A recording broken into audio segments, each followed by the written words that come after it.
March 2020, when things shut down, we shut down.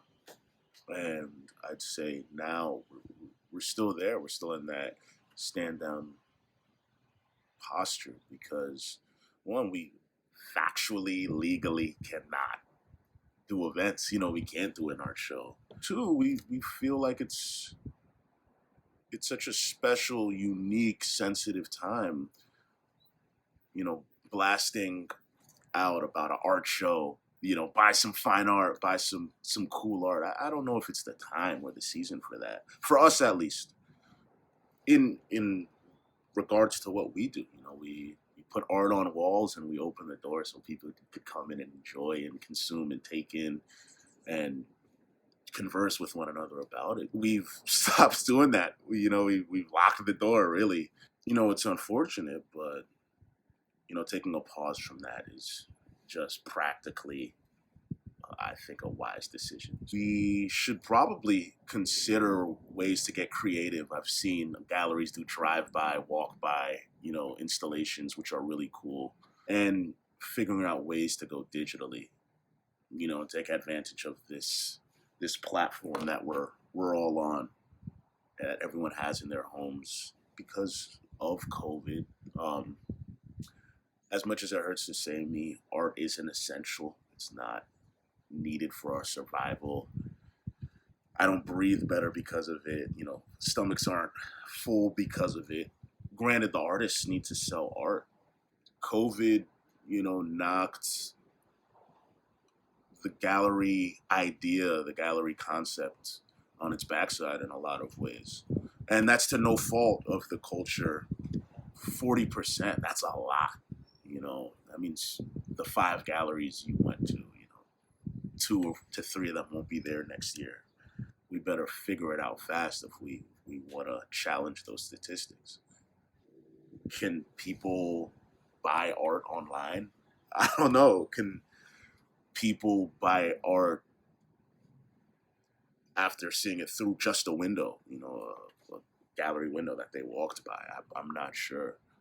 And those are questions we have to figure out and learn as we move forward, what the market's going to want, what the consumer's going to want. But again, there's opportunity there too, because maybe this is where we adapt, where we learn to consume art in different and new ways. It's scary to think that art on a wall in a space full of people is the best way to consume art. And we just can't do that now, maybe for the next year and a half. It's a season to sit back and let the city heal in a lot of ways, let the city recover, let friends of ours, collaborators of ours get back on their feet before, we could start raising our flag again. Not being a gallery is the best service our gallery can offer, I think. I'd say our biggest strength that has helped us in this season has traditionally been our biggest weakness, and that's in the fact that we make no money doing this, Yeah, at best, for most months we broke even as a gallery. At best, the artist was able to make their money and we were able to cover rent. Unfortunately, myself and my partners that manage this gallery, we have professions outside of gallery management, curation, and dealing of art. We still pay out of pocket, and that's been what served us well. The overhead's low, fortunately, and we kind of do everything ourselves, which again traditionally has been terrible. Not terrible, but it's just been work. So it's nothing new that we still got to do the work. And at the end of the month, that rent guillotine is still over our necks, and we're happy to do it.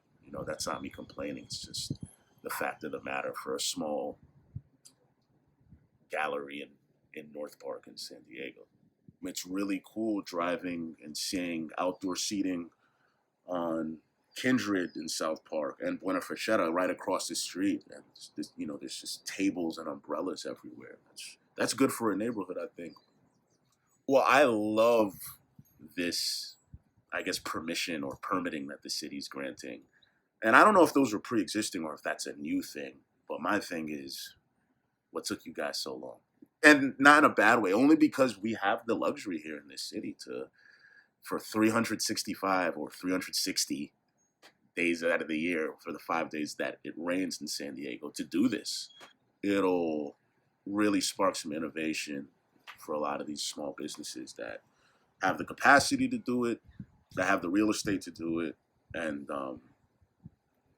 in a lot of ways have the desperation, like the need to do it in this season. Artists make your city beautiful. You know, they're the ones that are doing graphic design for signs in the city. They're the ones doing the murals, park installations. There's so much incentive to pay artists. Like if I'm Mr. Mayor, I'm like, hey, you mean I could get a street that looks really, really beautiful in a neighborhood that we've neglected traditionally, and I could empower people in that neighborhood to do it that actually live there. That's money well spent. That's tax dollars well spent. Especially where San Diego, I think, is gonna have to enter a season of healing and revitalization, innovation. Yeah, send the check. We'll happily receive it and make our city, make our neighborhoods even more beautiful than they naturally, organically are. If I were opening a gallery today, I mean, low overhead. keep your overhead low. Keep those margins tight. If you can find a way to do it part time, if you could find a way to have external, sources to finance your operation, do it. In a way that honors you, honors your time, and still honors the gallery or the space where you're showcasing and championing other people's work, because that's the point of it. The economic uncertainty will encourage that too. The small square footage, the micro gallery, 4 pieces of work, the back room of the back room gallery. We could do some cool things in those spaces, and we can't even have 50 people in a room anymore, so you might as well. So I would say, yeah, get really creative with small spaces. Use your backyard, the wall on the side of a building. The gallery doesn't have to be 4 walls and a cheesy charcuterie board. I had a conversation with the owner of Starlight. It was cool because through talking about our experiences for the last 10 years, we both laughed coming to the realization that, oh man, we've been broke for years anyway. We've been trying to tap dancing our way through this anyway. It looks like it might be a couple more years of that now because of this. But trust that instinct that's gotten you this far. You can do. You've done this before. You can do this. Now it's just a different external pressure that we're not used to.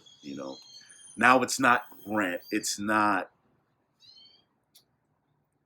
getting enough people through the door so they could buy art or buy food or buy a product that you're selling. Now it's this pandemic that is unpredictable, and no matter what you do, you can't stop it, as a business owner at least, or as a gallery owner. What you can do is trust that instinct, trust that wit, trust in that tenacity that got you this far.